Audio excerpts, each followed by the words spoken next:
Hello, everybody. Hello, and welcome to our Q&A Thursday. Welcome, everyone. Welcome to the show. Welcome to the session. 30 minutes of Q&A, 30 minutes of sharing you some vital information, knowledge that can help you succeed in your exam, that can generally help you as well as a person, as a pharmacist, as a trainee. In this session today, I'm going to share with you a very, very important tool that I use, that I've been using for so many years, that has helped me succeed. So remember, today is all about you. It's not about me. I do these sessions for you so that you can ask any questions that you have regarding your revision, regarding your foundation year, and I can assist you. I can serve you in a specific way to help you to achieve the results that you want. I believe that it's information.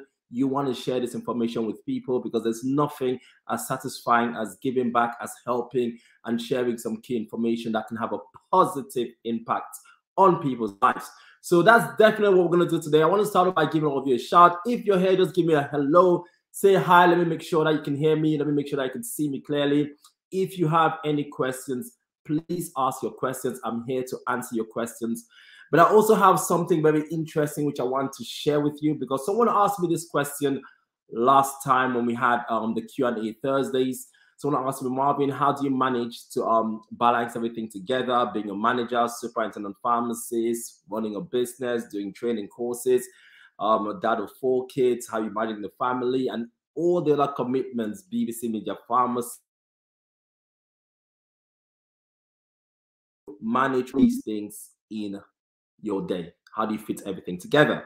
So today I'm going to obviously reveal to you that secret. I'm going to show you exactly with probably a slide to show you how I do this. So if you're here right now, if you're logging in, please just type in a hi, say hi or hello.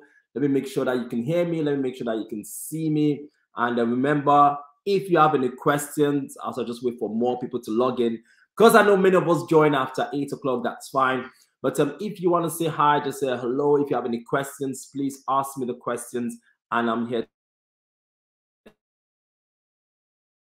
to serve you. So I'm just going to put up this slides that I put up, and this is so important. I would say last time on Thursday when we had a Q&A session, someone asked me, how do I balance everything together? And what I want to say is your time management is one of the most vital skills that you will need in order to succeed. When you think about it, all of us have 24 hours in a day. We all have the same hours in the day, but the differences between people is based on how they prioritize the things they do. So what's more important to you will determine where you spend your time, right? So whatever you focus on in your life consistently, those are the results that you will produce. So what I've done over the years, the reason why I've managed to achieve so much in such a limited period of time is because of this time management matrix. So in today's session, I'll be very happy to share with you my secret sauce, which is literally what I've used all these years in order to achieve so much in limited time.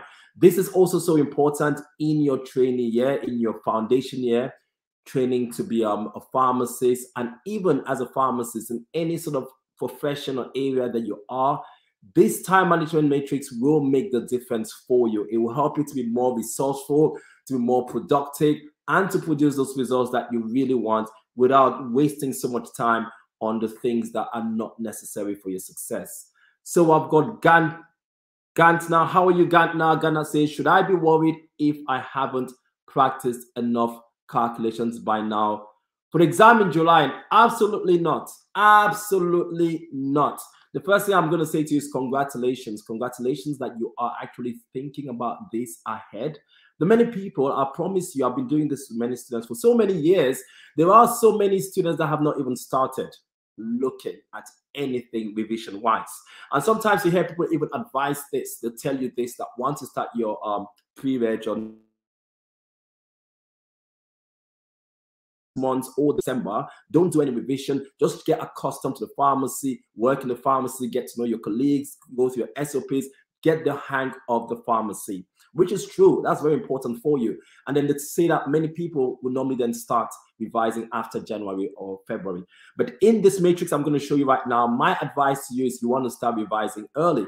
And this is a good time to start your revision. So Gantner, answering your question, should I be worried if I haven't practiced enough calculations by now? Absolutely not. You should feel proud of yourself that you're thinking about it, and this is the best time to start practicing questions. So when I go through this time management matrix, you're going to say exactly why this is the best time for you to start. So this to me is the tool to succeed. But I'm going to go through a time management matrix. So basically, every single thing that you and I do, we need to categorize whether any task that you do is important or urgent, right? This is from a guy, I got this from a guy named Stephen Covey. He's passed away, and it's from a book called The 7 Habits of Highly Effective People. So I started applying this matrix in my life, and this produced incredible results. And I've then shared that with so many other people, many other students that have also produced outstanding results simply by using this matrix. So what is this matrix all about? Everything that you do, you want to ask yourself 2 questions. Is what I'm doing right now, is it important? And number 2, is it urgent? Okay, is it urgent or is it important? So our activities are divided into 4 quadrants. So you got quadrant 1, which is things that are important and urgent. Okay, so this is the burnout phase. So right now, what's going to happen is the many people that are not going to start revising now, they're going to leave it until the last minute. And when you leave that to last minute, you're in quadrant 1.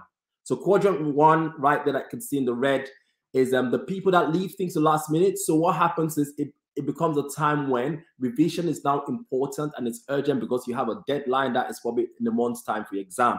So what generally happens is these people that leave things to last minute, they then burn out. Right, so you have emergencies. You're literally being reactive because now it's time. I need to read everything. I don't have much time. I need to cover the whole BNF. I've got 16 chapters. I'm not going to the MEP. I'm not going to OTC. Oh my God, it's already April. This happens a lot, and that is quadrant 1. So most of your activities, you want to avoid being in quadrant 1. Obviously, it will happen from time to time. Emergencies happen. Last minute things come up that might affect your revision.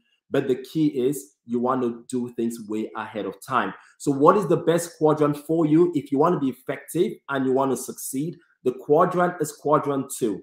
You want to spend majority of that's where I spend most of my time. So quadrant 2 is where you plan, is an area of planning. So it's strategic planning, it's forward thinking, it's focusing on your goals. So we generally say to everyone that joins our family, the Previous Shortcuts family, at the beginning of the course, we give you a plan. This is literally setting goals. So Gartner for yourself right now is about setting your goals for calculations. It's a very good time to start. So this is the quadrant 2 is where you plan things in advance. You give yourself enough time, not last minute. You structure your revision. You do things at a comfortable and a good pace. So you're constantly in control. So people that spend most of the time in quadrant 2 are constantly in control because everything is planned ahead. So you start doing things step by step. You don't have to rush. You don't have to have so many things to do at one go. Everything is all controlled, it's all organized, and that requires a lot of discipline and constant actions every single day to achieve your goal. So that's quadrant 2. So most of your activities, and these are activities that are important, but they're not urgent. All right, so your exam in July is important, but it's not urgent because you're not doing it tomorrow. Now it is still important, but it's not urgent. So this is where you want to plan.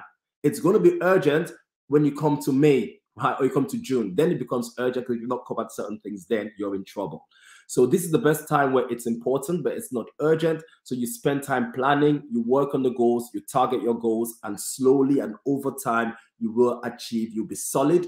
And what I also generally tend to find out is people that are strategic in quadrant 2 end up becoming the best pharmacists because you don't just learn things last minute and cram them and then forget after the exam. You have a deep understanding of concepts that then makes you become an effective pharmacist. Quadrant 3 is this thing right here, this mobile phone. This is quadrant 3, right? This is quadrant 3. And how many times, just think about a number of times that you've sat down and said, you're going to revise and you've got 2 hours booked for your revision. And then all of a sudden you get that phone call. All right. So this is the area. Quadrant 3 is things that are not important, but they are urgent. They are urgent because it's ringing right now. So because my phone is ringing right now, that's urgent. It's calling my attention, but it's not important. So I don't need to answer it. So think about a number of times that you've planned to do some revision and then something has come up. Somebody has given you a call. You've spoken to a friend. You thought it was just going to be 5 minutes and it ended up being an hour, right? Or 2 hours, or some sort of distraction, or you got invited somewhere. Someone just turned up in your house and then you went out for a drink. So these are all interruptions, or it could just be a text message. So all of a sudden you're trying to study, and then that phone beeps and you check and it's a message and you start laughing, and then you send in another message. You've already spent about, say, an hour lost. So as part of managing your time, you need to be able to identify the things that are not important, but they're urgent. So they're urgent because it's ringing right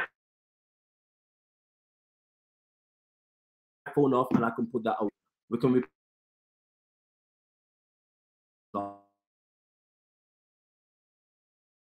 So the quadrant 4 is the quadrant that is the worst quadrant, is probably the most exciting quadrant because you spend a lot of time having fun and you do so much, but it is the quadrant where, as a trainee pharmacist, you want to try to spend as minimal time as possible, especially in your foundation year in quadrant 4. So quadrant 4 are things that are not important and they are not urgent. So things like just surfing through your phone, social media, going through those TikTok videos, because they are actually consuming and they are very addictive.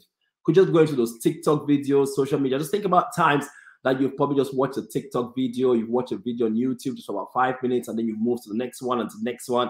And then by the time you realize it, it's been an hour. So Facebook, TikTok, YouTube, mindless browsing to internet, access TV, Netflix, time wasting. These are trivial things. So they are enjoyable. You want to still have these things from time to time, but the main thing is only spend a very limited amount of your time in those quadrants. The main quadrant for you is quadrant 2. So that's a time management matrix for you. I just want to encourage you to use this. You'll notice a very big difference. Every time you have any activity to do, ask yourself, is this important or is this urgent? Make sure that the activities, most of your activities, 80% of the time is spent doing things that are important but not urgent. Avoid quadrant 1, because quadrant 1 is the burnout, it's a stress phase. Yes, you could pass the exam last minute. Yes, you could do the last minute revision, but it is too stressful. Quadrant 3, too many interruptions that you don't need. Friends, family, distractions, calling you, they need your attention right now, but not things that are not really important. And then the worst of all is quadrant 4, which is your social media, your partying, mindless browser, excessive TV, all of these things. Try to minimize these things in your foundation year if you truly want to succeed. So that doesn't only apply to foundation year, that applies in all areas of life. That applies to me in my professional life, in my business life, my family life. Every single thing is always using your time effectively. And once you apply this matrix, then you'll notice that you achieve so much compared to someone that achieves less, because you all have 24 hours in a day, but you prioritize and you use your hours effectively. So I hope that helps. That's the next question.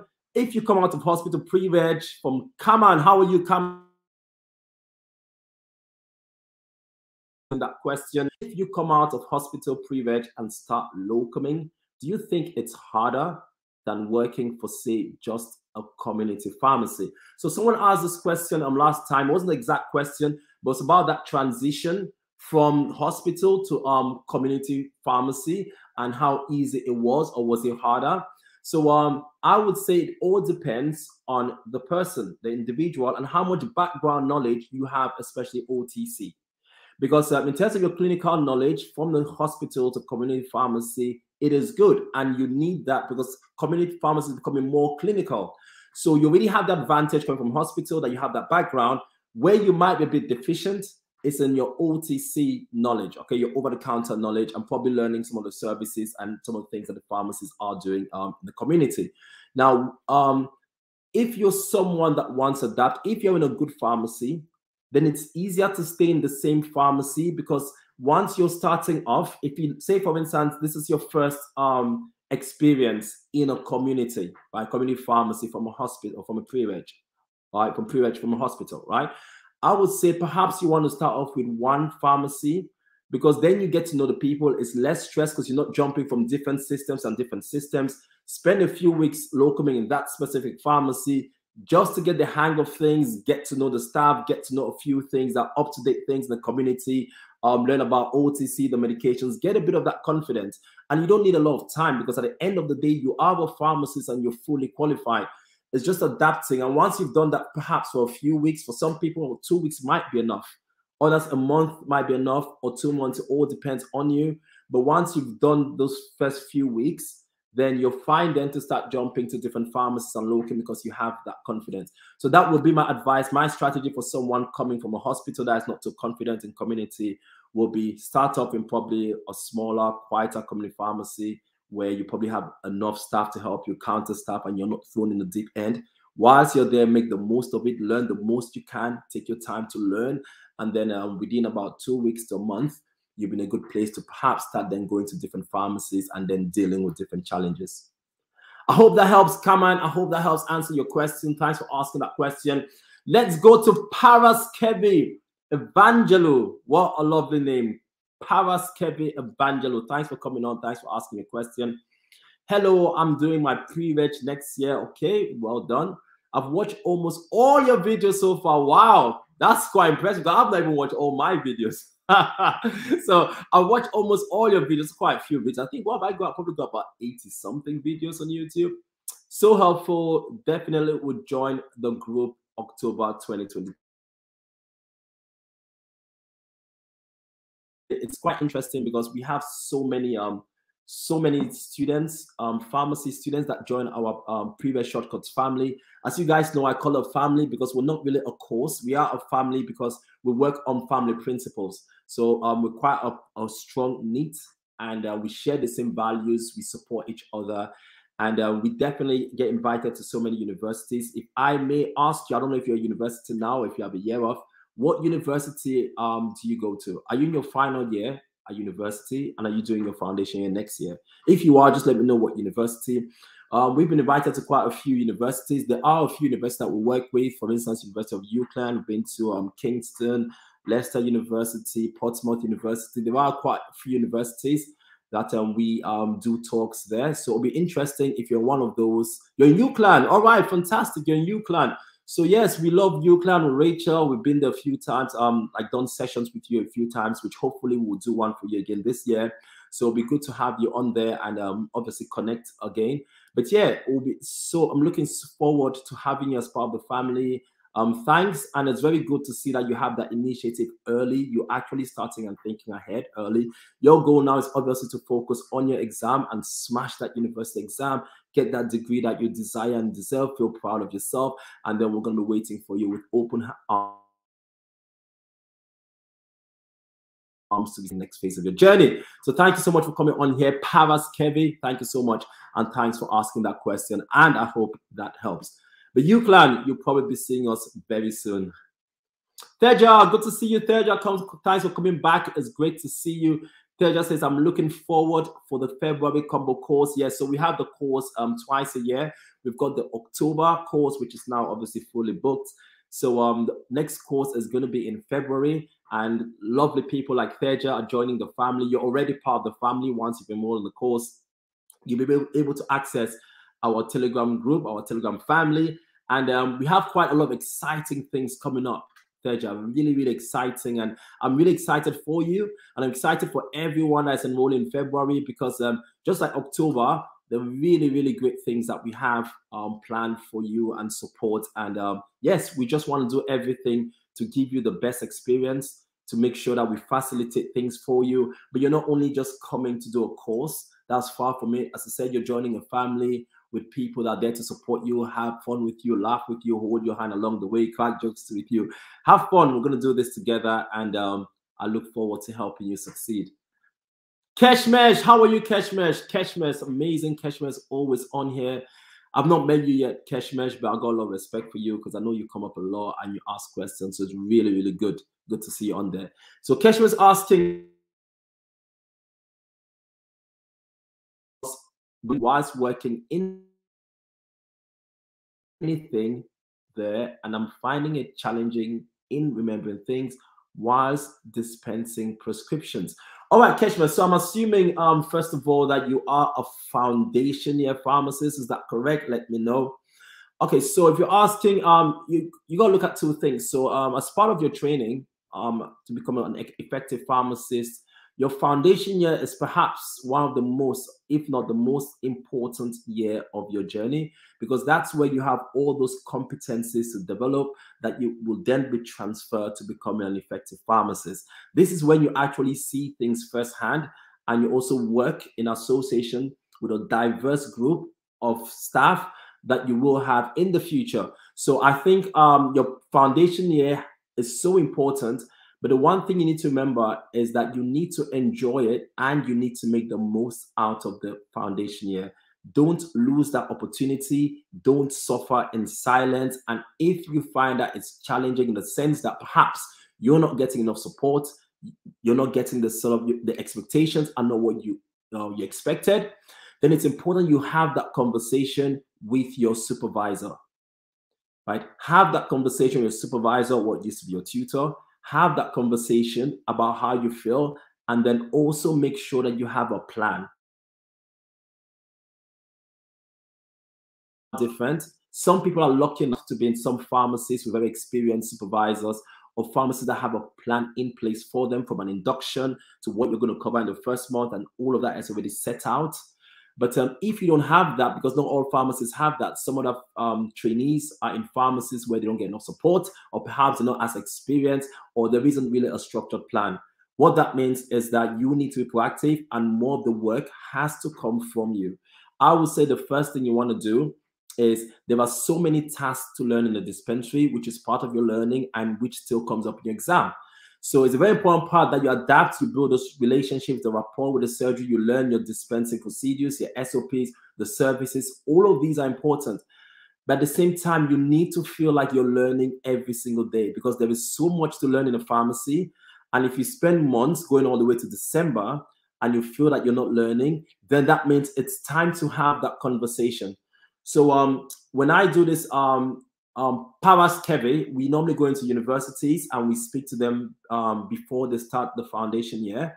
And one of the things that we tell them is, from the start of your training, you definitely need to sit down and have a conversation with your supervisor.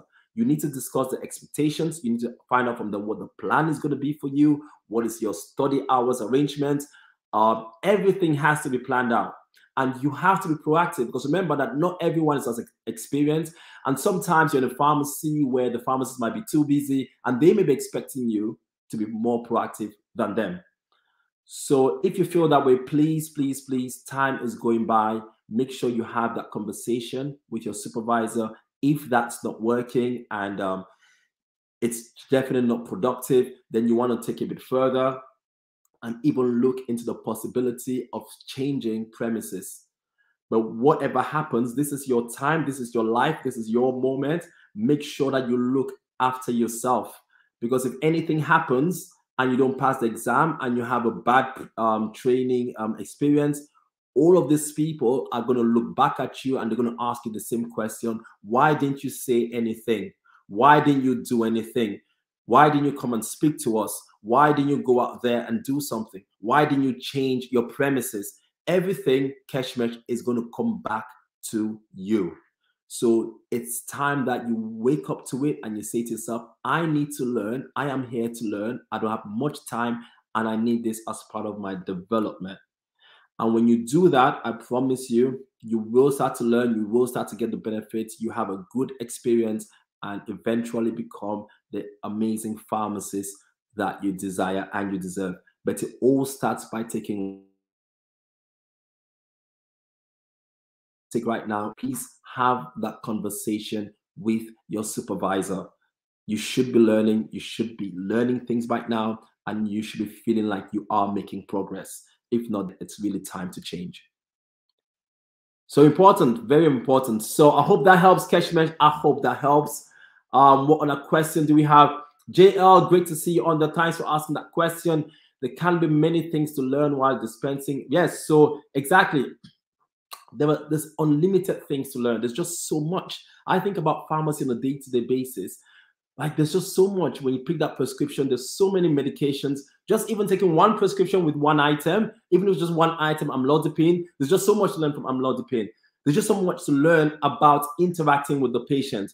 There's so much to learn about working with your colleagues, about communication, about your SOPs in the pharmacy, about new services, even just reading the emails, the updates that come into your pharmacy. All of this, just so much. And that's the exciting thing about pharmacy to me. There's always something new to learn. But I totally understand you when you say perhaps you might feel like you're not learning. I think what you mean really is that you need to have a plan. You need to have a structure.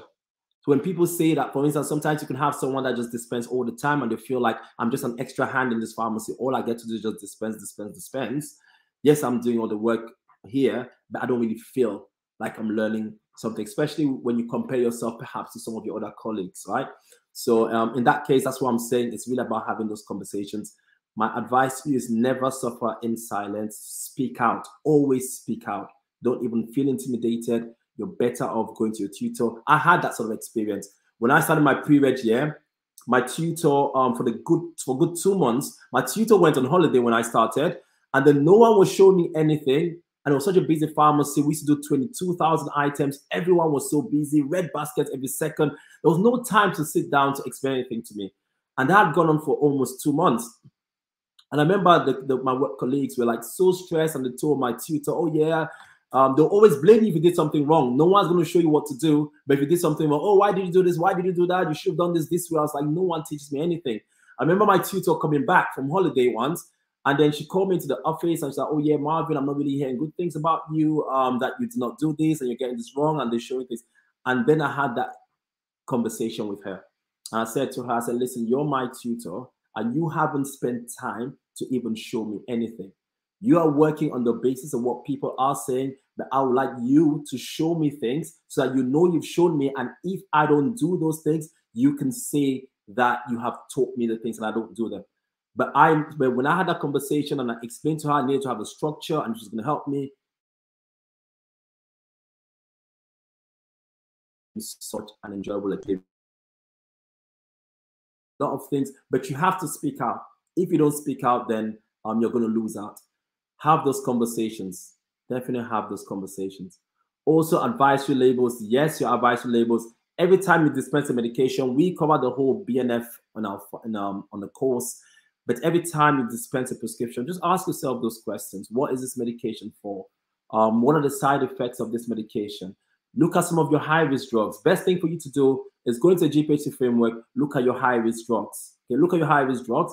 And then every time you're dispensing them in the pharmacy, what is this for? So you can look at antihypertensives, you can look at your insulins, you can look at methotrexate, you can look at all high-risk, your opioids, these are all high-risk drugs, your nanotherapeutic drugs like your digoxins, your carbamazepines. So every time you dispense these drugs, you need to ask yourself questions. What is this used for, right? What are the side effects? What are the interactions? What's the counseling points about this drug? Look at that leaflet, look at that box. All of this is what I call active learning, and it's very important for your exam and also to succeed as a pharmacist. So please look into that. Grace Nabulo, great to have you on here. Grace, thank you, Marvin. I never have time to study. Started work on day one, no meeting, no plan. So yeah, so that's a typical example. The one thing about the pre-reg and your training foundation year is someone to one of the tutors in the training day, and she said, I just want to tell you guys something. You've all studied pharmacy, but let me tell you the truth, right? Pharmacy is different for different people. Some people are going to have great pre-regs. They're going to have great training programs. Everything will be fine for them. Great company, great support, and others wouldn't. It is the way it is, and it is tough, right? This is the way it is. So the only thing is that you have to dig deep into yourself and make sure that things happen if you're in one of those situations. So Grace, for instance, never has time to study. There are many companies out there that allocate fixed study time for trainees, right? Fixed study times. I wasn't getting any study time, but I had many of my colleagues in pharmacy, different branches had different experiences. I had many of my colleagues that were having about 30 minutes a day to even an hour with some of them just studying every single day. And I did not have that, right? So, you know, if you don't have any study time, I started work as well from day one. No meeting, no plan, everything was everywhere. So you have to be proactive. You have to find that time. You have to have that discussion again with your tutor because you're entitled to this stuff. You're entitled to training times. You are entitled. So you need to speak to them and say, at least I need to have some training time. When is the best time? Let's have the agreement when it's not busy or things. When can I have my training time in a week? What times can I take? Because you're only there for a short period of time. This is your life. your moment. You've invested so much time, so much money at university. So you don't want anybody to mess this up for you. Be strong, be confident, go out there, set out your own plan and speak to your tutor. Let's have a meeting, please. In that meeting, tell them, I need some study time. Please let me know when is the best time I can take. 10 minutes, 15 minutes, half an hour. Let's arrange that now. Write that down. I think about, I need this time. Also talk to me. I don't have any plan. When I started, I did not have any plan. It would be nice to have a plan because it's going to help me. You have all your competencies. They need to mark all these competencies, and you have deadlines. You have deadlines and fixed times to achieve all of these things. So there is a plan from the GPHC, and you need to take that plan and you have to go to your tutor. Those that don't know it or not going to answer, this is what I have to do within this specific time. How can we sit down together and make sure that I cover each of these? You have to be proactive if that tutor isn't. Paras Kebby, I got a place, community and GP split. Would you say that GP is a useful environment to learn? I'll say all environments are useful. All environments, whether it's the GP and the hospital and the community, definitely. You have so much to learn from a GP surgery. So it's a very good split. Go for it. Fantastic, right? Whether it's in the hospital, GP, community, there is so much to learn in all of these different sectors. It will add to your learning. It will only add to your skills. It will only add to your knowledge. The question is not where you are. It's more, are you the sort of person that will take advantage of where you are? So be the sort of person that is very resourceful. Okay, be the sort of person that wherever you are, you will make the best of it. And if you're that sort of person, very proactive, you're going to get so much benefit in the GP surgery. You get so much benefit in the community, and you do the same in a hospital or in industry. Ketchmer says, not making excuses here. I get home utterly late, and by the time I try and begin studying around 9 p.m., I get extremely exhausted and knock out at my desk. Also, due to my long commute, I feel so behind. Okay, I'm going to ask you a question with that. Please answer me honestly. Be honest with me with this question. So remember, I showed you the time management matrix. The first thing is there are many people that go through this. And I work with so many students, and so we try to look at ways around it. So the first thing I'm going to ask you, when you talk about commuting, are you driving or are you in a train? How do you commute to work, Keshmer? Just let me know. How do you commute to work? So science and research has shown that the best way to study, although it's not sitting down and studying at one go in a block, trying to block out an hour or 2 hours or 3 hours or 4 hours, it's reading in little chunks of like 30 minutes or 20 minutes. Catchments, please let me know how you travel to work. So there are many different ways of learning. I had a video, a live video. I don't know if you guys can watch this. It's on my YouTube, by one of our family members that did extremely well in exam by the name of Logan. And he said something. He was as busy as you and had a tough pre-reg experience. But he said one of the things that he did was active listening. So the many students on our group, on our course, that learn so much, especially those that commute long distances, just by listening to the lectures. So sometimes you don't have to be sat down on a desk or wait until when you get home. If you have a long commute, I promise you 100%, the question, it's never going to be about time. It's going to be about how much you prioritize your time. Because you will notice that there are many people that actually learn so much on the commute than they even learn sitting down on a desk. So active listening and listening to those tapes. And I know you, Keshmesh, I know you've watched some of the videos. So you are someone that's learning. So you have ways, or any challenges that you have, there's always ways. So Keshmesh says, walk, bus, and train. Fantastic. If you said driving, I'll say difficult. You need to obviously have that, you need to obviously listen, audio if you're driving, which you can still do that. But if you're on a train, it's even good, right? If you did, how many minutes now do you think you need to spend a day, right? Just realistically, how many minutes do you think, if you started revising now for your exam in July, how many minutes or hours do you think you need to put in a day to be good, to be ready by July? How many minutes or hours do you think? If you just type it down, let me see. I just want to show you things that are very important that are going to help you. I do a lot of coaching with students. I do a lot of motivation, and I know how to get the best out of of every single person. I know how to do that because I've been doing that for so many years. So if you can just tell me, Keshmesh, how long do you think you need to study every single day from now in order to be ready in July? How many minutes do you think I'll study a day? How many hours? And I just wanted to let me know. So just let me know, and then I'm gonna round that up for you, and I'm gonna tell exactly, and you're gonna see exactly what I'm talking about. All right. So I don't have your answer yet, but I'm gonna tell you off my mind, right, from experience, that if you did an hour a day, that is very, very good. If you did an hour now, your exam is in July. Obviously, you're gonna crank it up. When it gets closer to time, you're going to be doing more hours. You're probably going to take time off work. But anybody who's doing now every single day,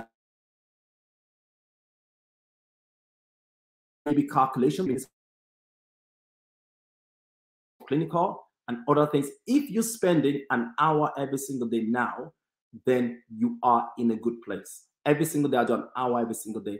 Now think about your journey, Keshmesh. How long is your journey? So imagine you did 30 minutes going to work, and you did 30 minutes coming back. There's no way you can tell me you don't get 30 minutes on the way, sitting in that bus, in that train. And there's no way you can tell me you don't get 30 minutes coming back. So if you're doing an hour now, you need to pat yourself on the back. You are doing the right thing. If you can do more, even better. But even an hour a day from now will go a long way to preparing you for the exam in July. Just think about how many hours you would have saved or you would have built up before July. So make the most of it. You have an opportunity to do that. You can always find a way. If you really want to do something, you will find a way. If you don't want to do it, you're going to find an excuse. So we've got two things. We either find a way or we find an excuse. And that's it. We either find a way or we find an excuse. It is challenging. It is difficult. That's true. I'm not denying that. It's very difficult being a pre-reg. I'm not denying that. It's very tough standing on your feet all day working. But what I'm just trying to say to you is you do have time that you can maximize and make you even far better than people that don't commute. You could actually be the best person by commuting. It could help you even more than someone. Because you think about it, like if I'll probably spend more time to work within 10 minutes anyway. But for you, because you have to wake up early and get on that bus and 2 hours, almost 2 hours to get to work, guess what? You have more time. You're going to wake up early. You're going to be sat down the bus. You spend 2 hours going to work and 2 hours back. If you spend 30 minutes on your way and 30 minutes back learning every day, you're far better than about 70% of trainee pharmacists, I promise you. Next one, let's see. I think we'll have to round up soon. It's 2041. Robina Khan, how can we learn when at the job, especially at a beauty pharmacy?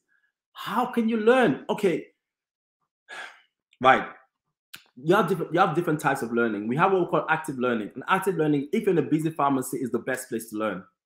I was in a pharmacy when I did my pre-reg. It was in Northampton. It is the busiest pharmacy, or at that time anyway, in Northampton.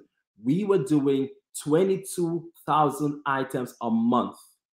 Until this very day, that pharmacy was the nightmare pharmacy where no locum wanted to go to. Constantly had 2 pharmacists every single shift full time. It's called Branch 25. It is so busy in Northampton. Some people might know about this pharmacy. That's why I did my pre-reg. I did not get a second to even go to the toilet because I was doing those red baskets. So every time I went to the toilet for even 3 minutes, the baskets were that high. There was always a queue because we had 2 surgeries and a dentist as well. Everything in the same complex. So we're serving 2 surgeries and we had a dentist, and those patients were constantly queues in the pharmacy. But I learned so much. Number one, you become someone that could work under pressure. You're going to develop so well. If I had to look back, I would do the same thing. I thought it was bad at the time because, I'm not going to get time to study. But eventually, I became such a confident person. I became such a confident pharmacist. It helped me to get to where I was after that. I could deal with anything. I could work quick and efficiently. I could deal with all sorts of problems because when you're in a busy pharmacy, you see all kinds of problems. You see all sorts of challenges. You see all sorts of prescriptions. So although it was so busy, you have so much to learn. So learning is not just about going back home and reading your books. That is probably on the job. If you're in a busy pharmacy, good for you. Good for you. Yes, it's going to be pressure, but I promise you, you're going to see more prescriptions. You're going to see more items. Most of the things you have experience. You know how to deal with difficult patients. You know how to deal with difficult pharmacies. You know how to work under pressure. Just keep being active. Ask those questions. Discuss with your pharmacist when you're dispensing. What is this for? Talk about it as you go on. These things take like 1 second, 2 seconds. What's amlodipine? Can you tell me any side effects of amlodipine? Can I hand this out to the patient? Let me just look at quick counseling points. I'm going to do that counseling. This is how you learn stuff. This is how you learn stuff. Look at what they do. If they're doing an MUR, okay, what sort of questions you ask me in MURs? Things like that. So in a very busy pharmacy, it is busy, but it's also it's a great opportunity for you to see so much and to learn so much.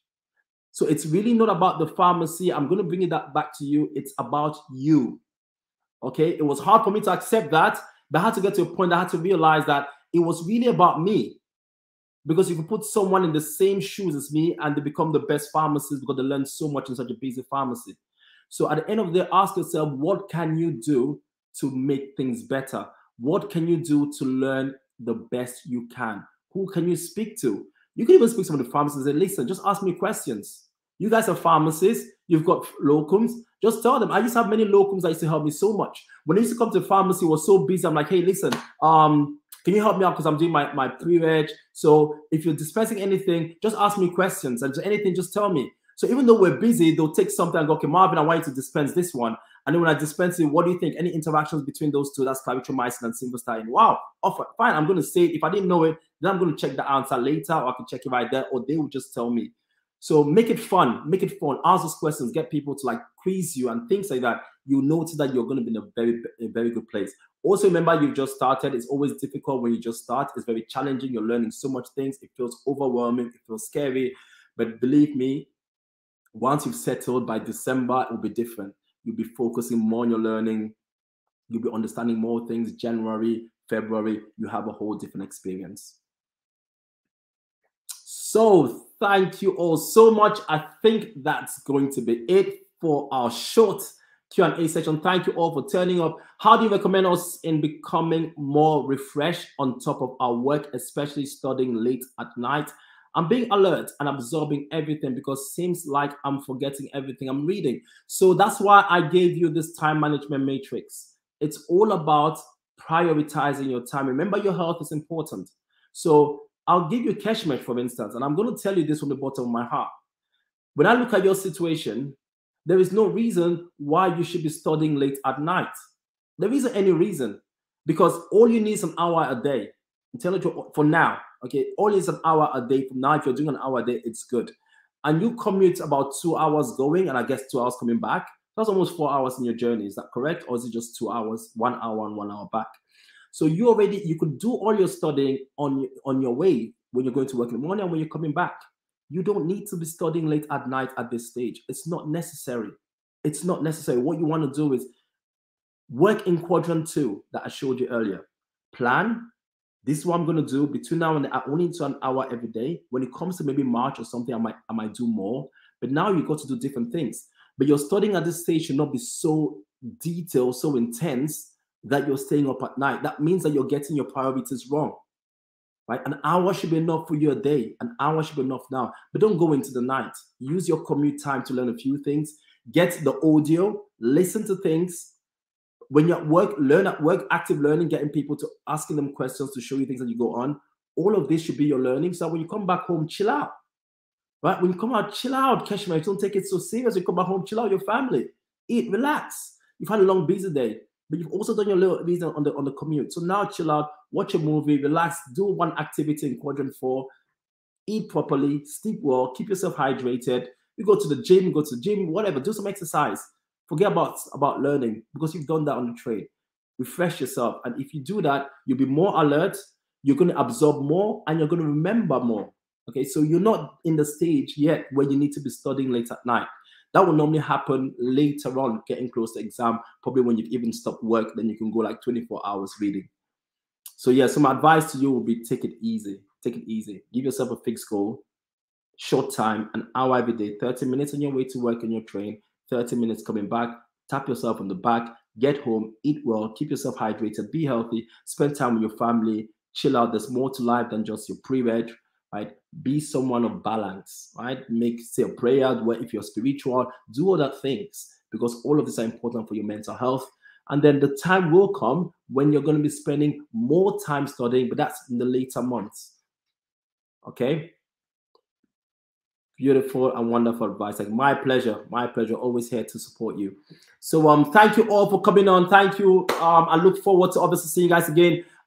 Yes, so jump in here next week, Thursday, Q&A. Any questions you have, please ask me. I'll be delighted to answer any questions for you the best I can. I'm also going to try to perhaps bring some motivational things, motivational slides here for you guys and things that can help you. But thank you all for your questions. I hope I got to answer most of your questions. Uzamaka Ene, thank you, Marvin. Very useful. You're welcome. President Franklin, great to see you, President Franklin. Thank you so much. I look forward to seeing you guys on Monday. Remember, we've got high risk Mondays, so every Monday you can come in here and we're going to cover high risk drug for Keshmesh.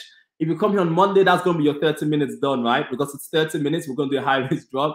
So that's your 30 minutes of video study done. Come here on Monday and we'll do a high risk drug. Then you don't need to stay up at night. Grace, thank you so much for coming, Grace, and for contributing and sharing what you shared. So thank you so much, Grace. Nema, thank you so much. Appreciate all of you. Thank you all. Really appreciate. Robina Khan, thank you, and God bless you too. I look forward to seeing all of you. See you on Monday if you can. If not, I will still be here on Thursday. You know our contact details. Look into the description. If you want to contact me, you could email us at gphccourse@gmail.com. If you want a call, you want a free consultation call, you can book that on our website as well. The link is in the description of this video, and I can talk to you personally if you've got any questions, especially about enrolling on our course. So our course always starts in February. Most of you know already, and you can start enrolling now. If you have any questions about the course, please ask. But we're here to support you. I enjoy what I do, and I spend all this time for you.